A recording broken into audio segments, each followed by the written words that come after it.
کر کے ہمارے طالب بنے، دنیا کے طالب نہیں بنے. یہ امتحان ہے. رخ روشن کے آگے شمع رکھ کر وہ یہ کہتے ہیں ادھر جاتا ہے دیکھیں یا ادھر پروانہ آتا ہے. یہ امتحان ہے. رخ روشن اللہ کا ہے اور یہ ایک سراب ہے لیکن ہے بہت کشش والا. جہاں بھی آپ جائیں گے ویسٹ میں، اب دبئی میں جا کر آدمی ہوش و حواس میں قائم نہیں رہتے انسان.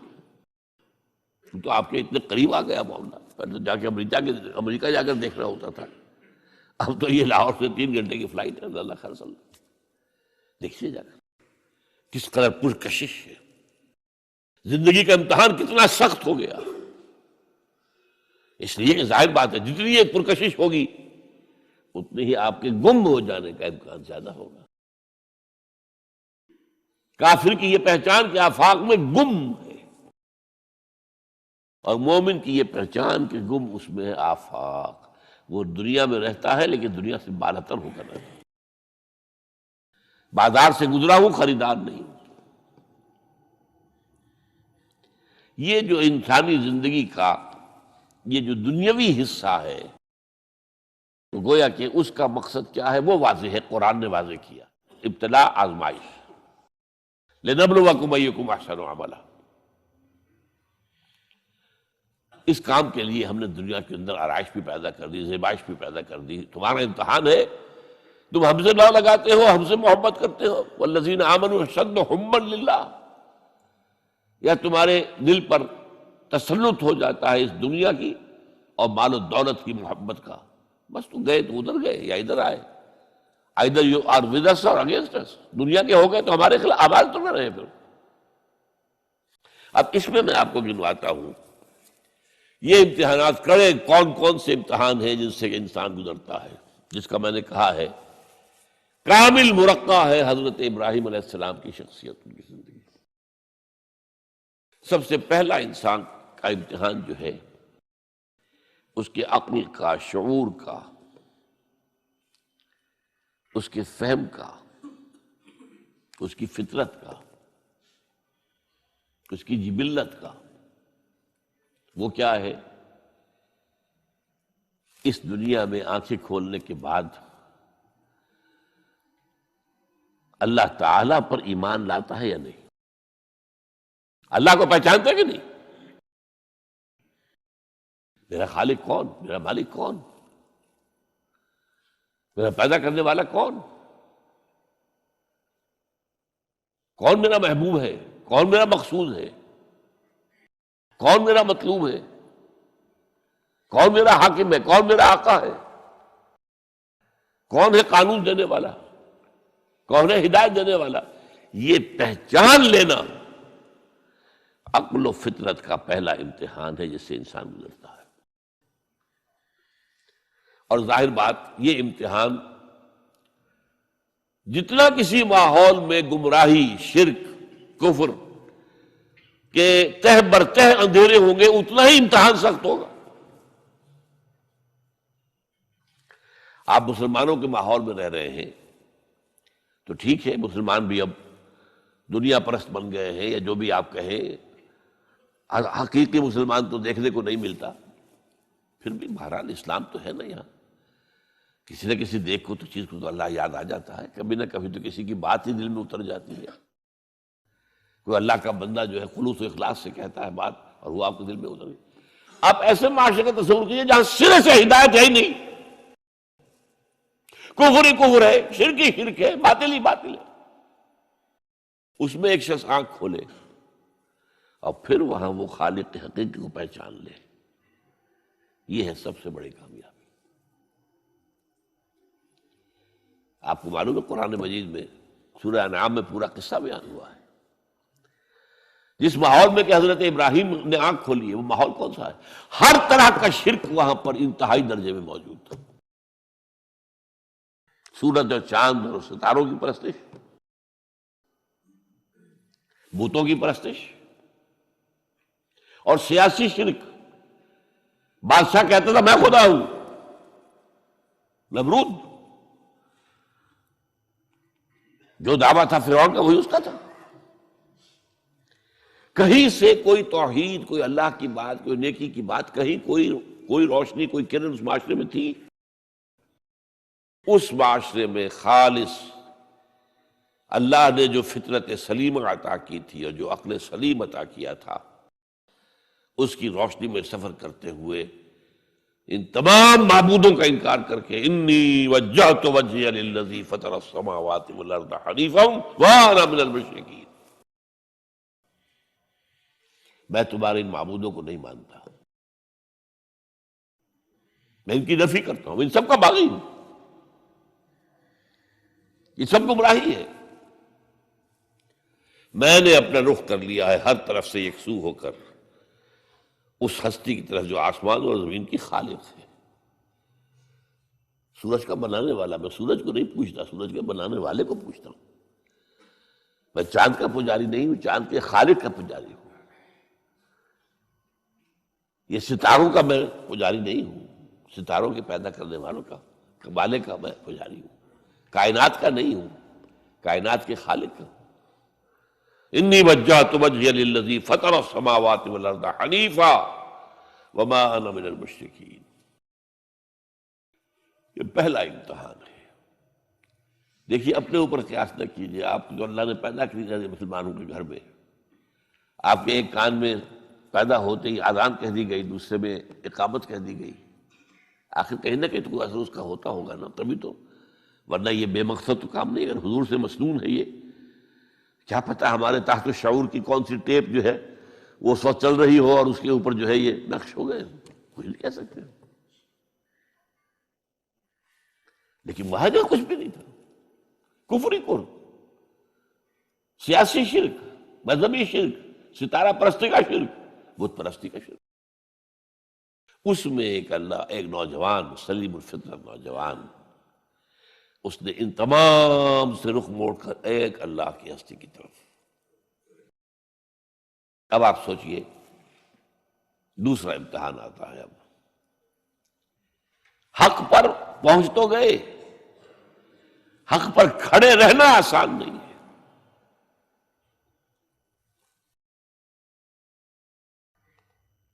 اس کے لیے امتحانات آئیں گے، آزمایا جائے گا۔ الف لام میم احسب الناس ان یترکوا ان یقولوا آمنا وهم لا یفتنون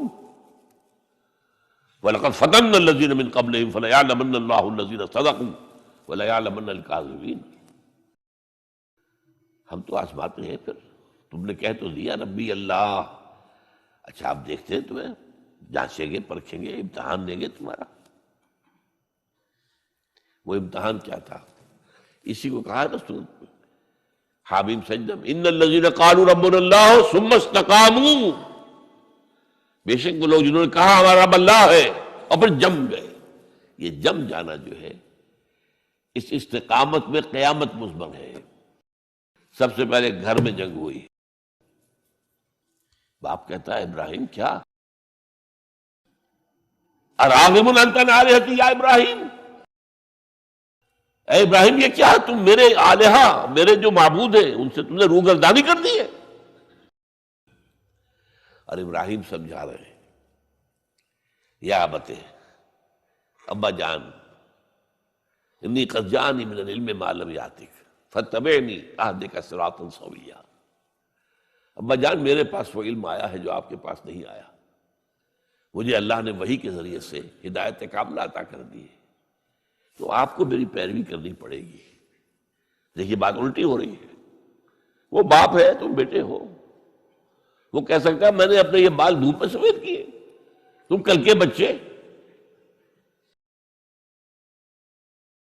آج تم مجھ سے مانگ رہے ہو، مطالبہ کر رہے ہو، دلیل پہلے دے دی ہے۔ یا ابت انی قد جانی من العلم ما لم یاتک، وہ علم کا وہ شعبہ آپ کے پاس ہے ہی نہیں جو اللہ نے مجھے وحی کے ذریعے سے دے دیا ہے، لہٰذا آپ کو میری پیروی کرنی ہوگی۔ یا ابت لا تعبد الشیطان، ابا جان دیکھیں شیطان کی پیروی نہ کیجیے، انہ کان للرحمن عصیا، وہ تو رحمان کا بڑا گنہگار تھا، سرکش تھا، باغی تھا۔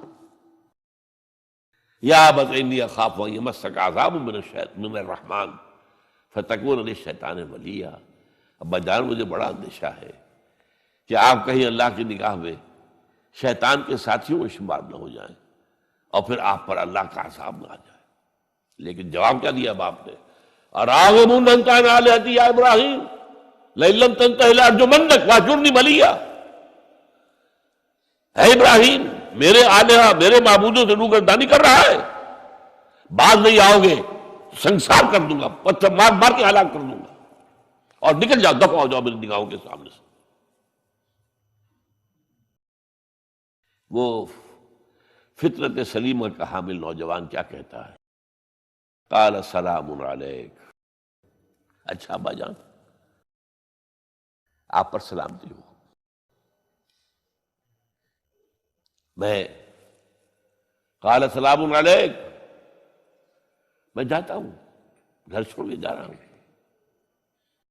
لیکن میں اپنے رب سے آپ کے لیے دعا کروں گا کہ وہ آپ کو ہدایت دے، وہ مجھ پر بڑا مہربان ہے، مجھے امید ہے کہ وہ میری اس دعا کو رد نہیں کرے۔ اب اس سے آگے بات بڑھی، ابراہیم سوچتے ہیں کہ ان لوگوں کے اوپر کوئی تیشہ زوردار مارنا ہوگا، یہ جاگنے کو تیار نہیں ہے۔ میں ان سے کہتا ہوں تو ہاں کہتے ہیں، ہاں ٹھیک تو کہہ رہے ہو تم، لیکن نہیں بھائی یہ ہمارے آباء و اجداد کا دین ہے، اس پہ چلے آ رہے ہیں، کیسے چھوڑ دیں ہم؟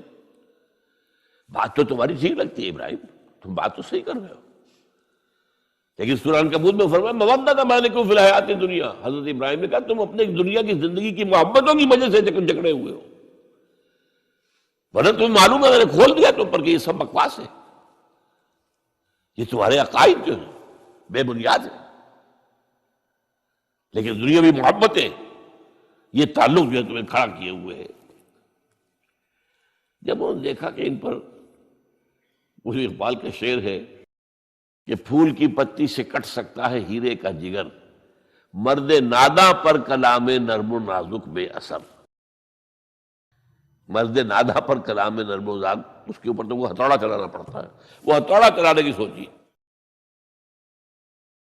ان کا کوئی تہوار آ رہا تھا جس میں جا کے باہر میدان میں جا کے کوئی پوجا کرنی تھی کسی خاص ستارے کی، اور پورا شہر خالی ہو جانا تھا۔